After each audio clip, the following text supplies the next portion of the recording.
ለግንኙነት ዝግጁ ናችሁ አልጋ ላይ ስትሰቀሉ ይቺ መፋቂያ ስጣት። በአንዴ ነው ሞተሯ ተረክ የሚለው።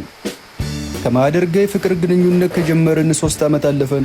ገናኘን ቁጥር ግማሹን ሰዓት የምናጠፋው ድንግልናሽን ስጪኝ አልሰጥህም በሚል ልትርክ ነው። ቆይ ግን አንቺ ምንም ስሜት የለሽም እንዴ? በዚህ 3 ዓመት ውስጥ እኮ እንኳን ሌላ ነገር ልናደርግ ቀርቶ አንድ ቀን እንኳን ከንፈርሽን ስሜሽ አላውቅም። አሁንማ እቴ እየመሰልሽኝ ነው። እኔ ማህደር ላንተ እንደ እናትም እንደ እህትም እንደ ሚስትም ነው መሆን የምፈልገው አለችኝ።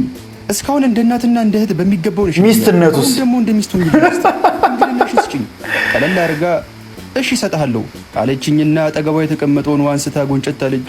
የሰማሁትን ነገር ማመን ተሳነኝ። 3 ዓመት ሙሉ ስትነፍገኝ የኖረችውን ነገር እንዴት ዛሬ 3 ደቂቃ ባልሞላ ክርክር ይሻለችኝ? ምናልባት ጆሮዬ አዛብቶ ሰምቶ ከሆነ ብዬ ለማረጋገጥ ደግሜ ጠየቅኳት። እሺ እሰጥሃለሁ ነው ያልሽኝ ወይስ ጆሮዬ ነው? ያ እሰጥሃለሁ። ጊዜ መስጠት አልፈለኩም። ሐሳቧን ሳትቀይር ቶሎ ይዣት ልሄድ አልኩና ከተቀመጥኩበት ተነስቼ አጀሬው እዚሁ መነሳት ሳይጀምር በይ ቶሎ ተነሽ፣ እዚህ አካባቢ ቆንጆ ሩም ያለው ሆቴል አለ እንሂድ።